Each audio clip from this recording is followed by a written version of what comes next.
deck, it is a cosmic man drawn from the Hindu tantric tradition. This painting depicts the symbolic forces of the chakras that, in their untransformed state, confine us to a life of instinct.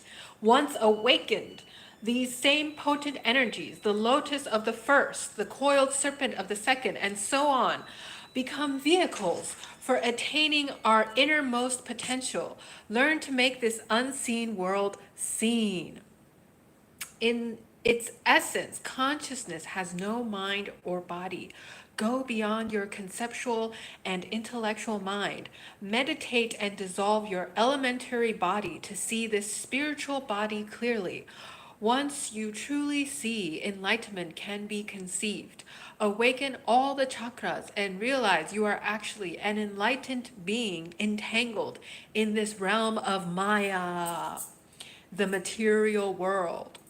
Spiritual anatomy. So we are entering Jupiter in Gemini, which makes us more expressive and stuff, as well as a Venus Rahu conjunction in Pisces.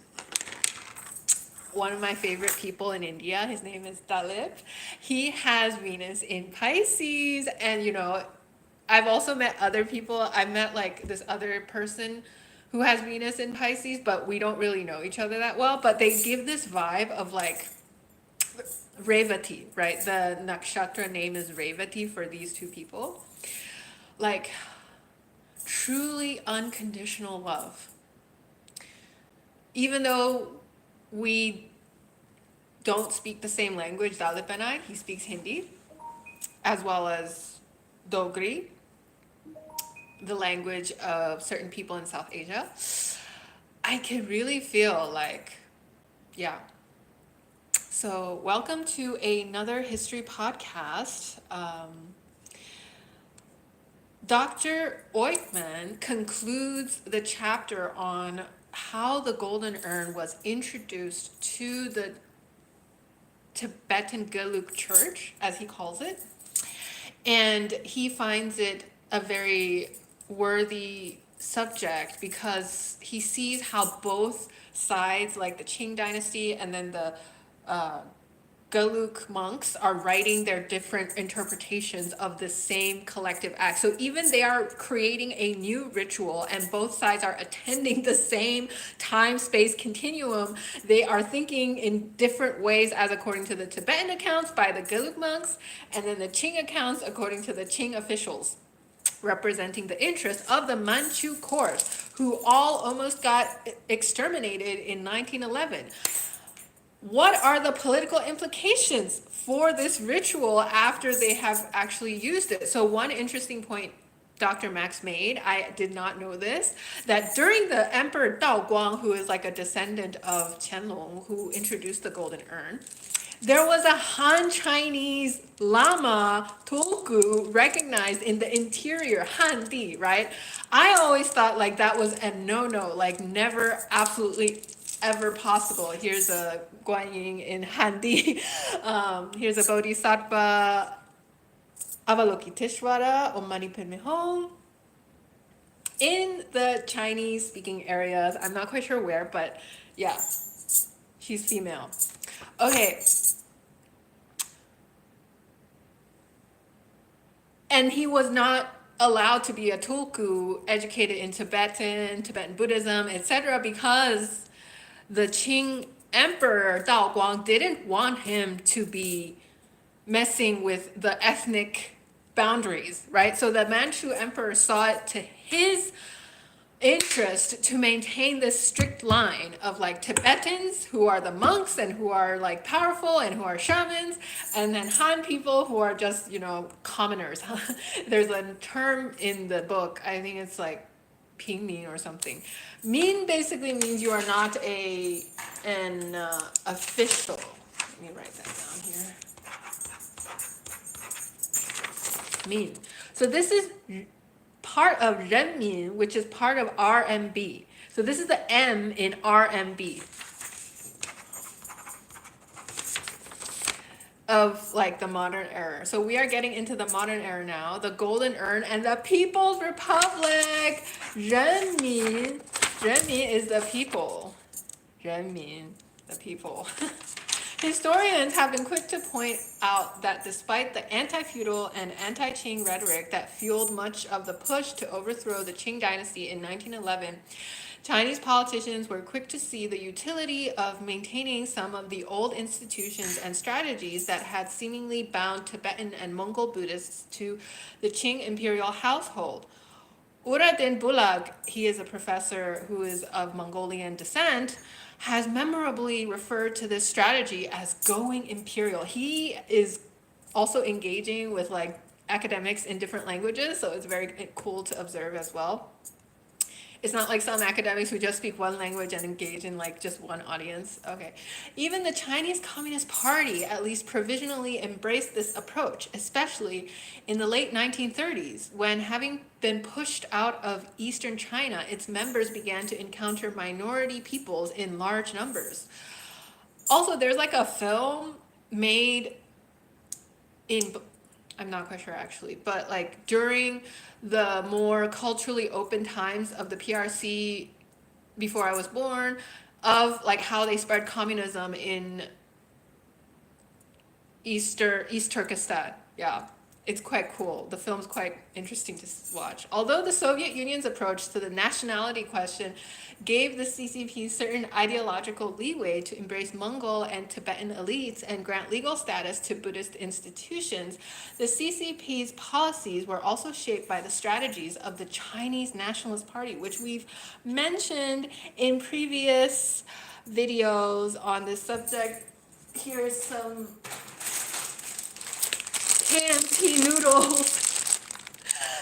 It's called Waisheng, which means it's the term for people who moved to Taiwan after the nationalists failed to dominate mainland. They are called Waisheng Ren, you know, and this is the Waisheng noodle. I haven't tried it yet, it's not open, but yeah. Hope you guys are staying warm and fed. Despite profound differences on matters such as the distribution of wealth and property within society, Chiang Kai-shek and Mao Zedong shared the conviction that although the minority peoples would ultimately assimilate into the Han majority, it was necessary in the short term to formally grant legal status to the political and religious institutions to which these groups have been accustomed in the late imperial period. For some influential Chinese patriots and activists, the Buddhist faith of Tibetans and Mongols was not an obstacle to integration, but rather a powerful axis of cultural ties that could be used to bind the new Chinese nation.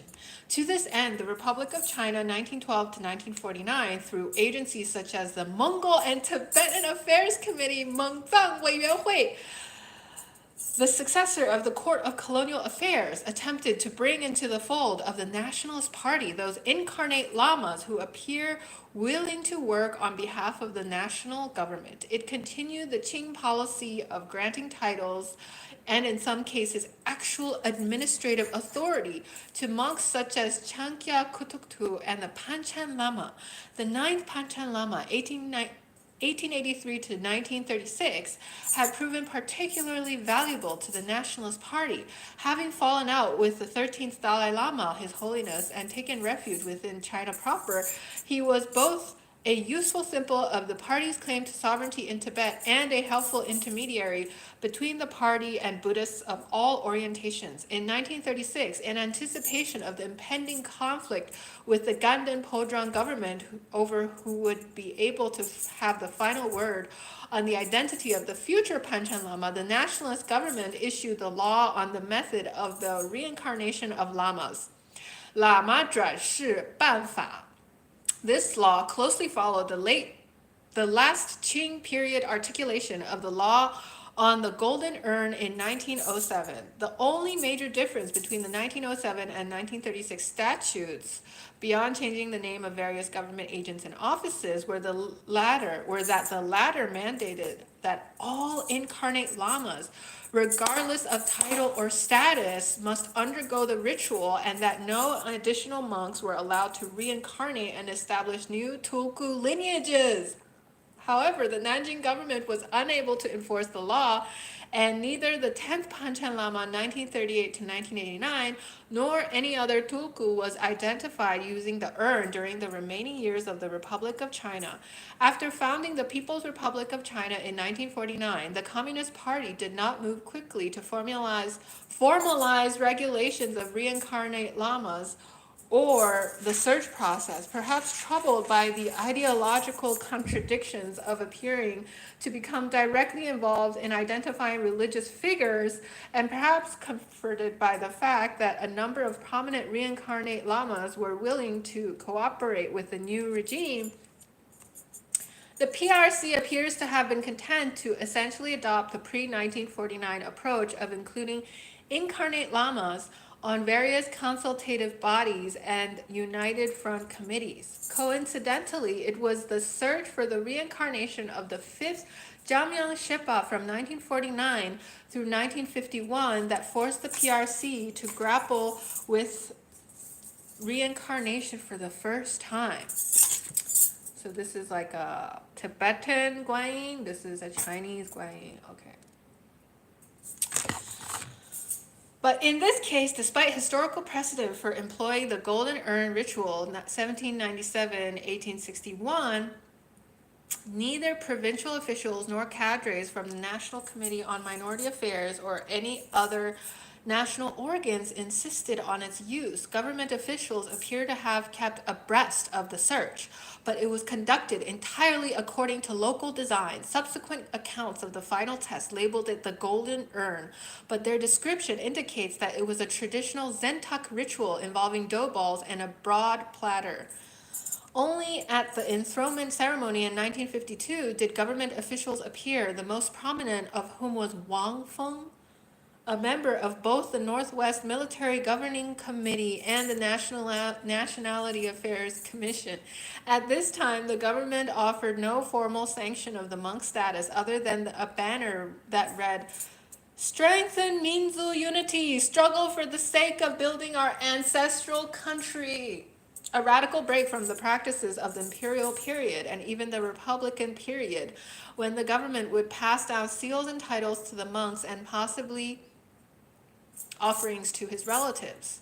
Following the massive disruptions of the Democratic Reform Campaign of 1958 to 59 and the Cultural Revolution.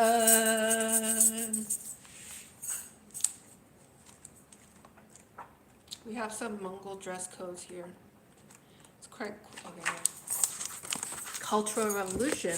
The CCP took a relatively hands-off policy to the management of reincarnate lamas during the period of reform and opening, late 1978 to 1980s. It neither sanctioned nor obstructed the searches for reincarnations, and official publications made little mention of the Golden Urn.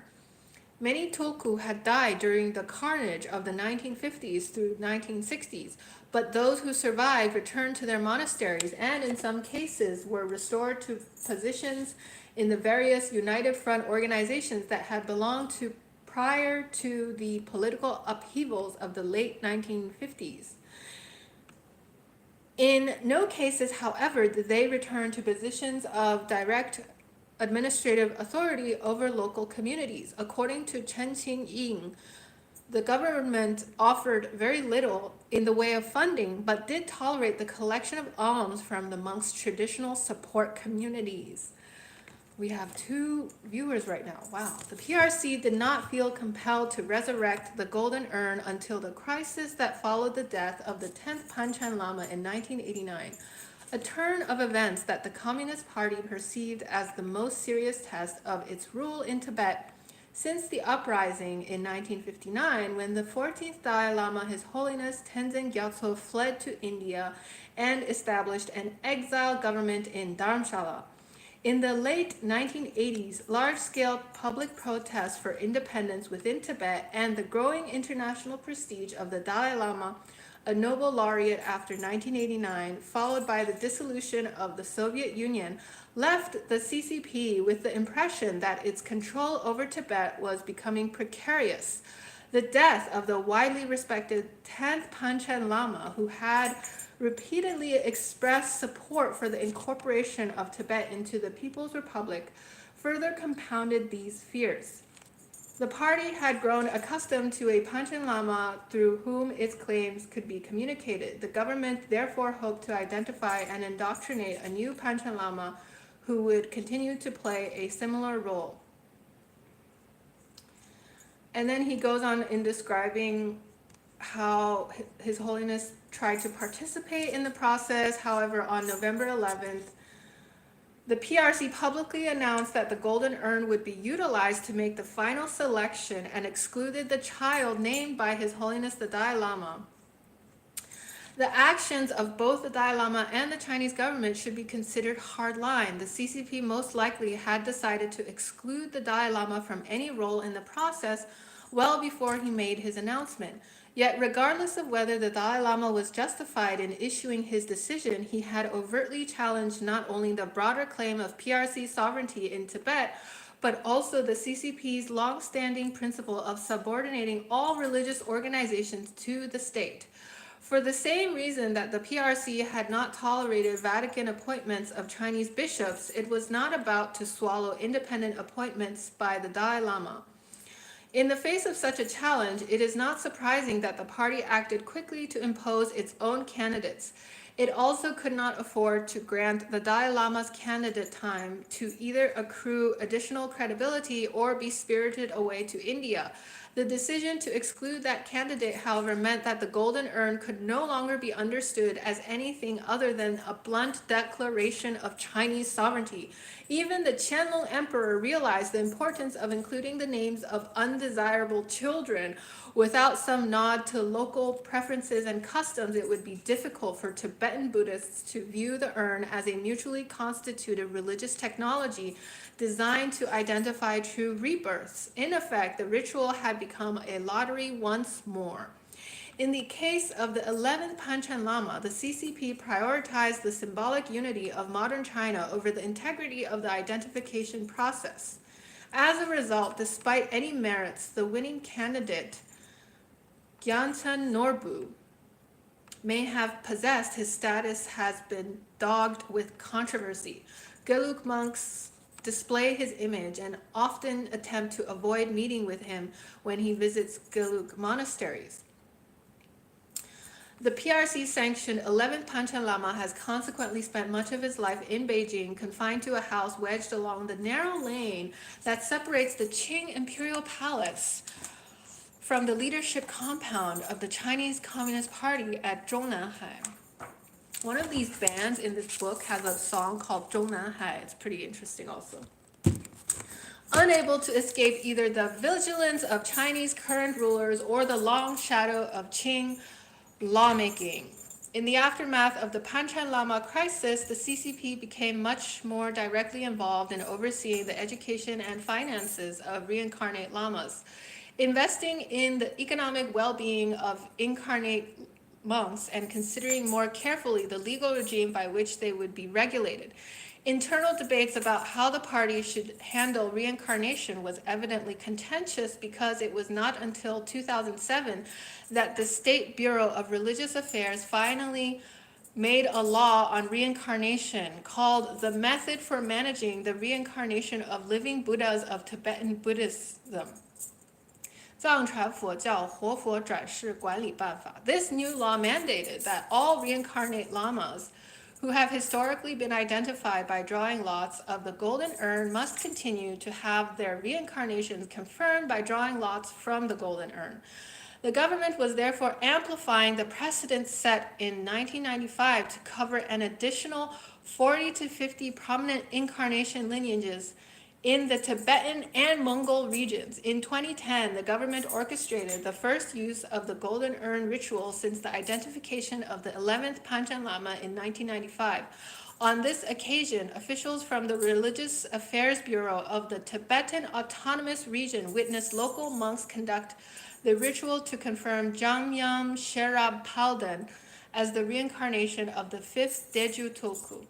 It is impossible not to observe that the new law on reincarnation and the growing edifice of physical, financial, and propaganda structures for supervising reincarnate monks have been designed to ensure that the future reincarnation of the current 14th Dalai Lama, His Holiness Tenzin Gyatso, can be educated within China in a manner that will ensure his sympathy for both the ongoing rule of the CCP and the position of Tibet within the People's Republic.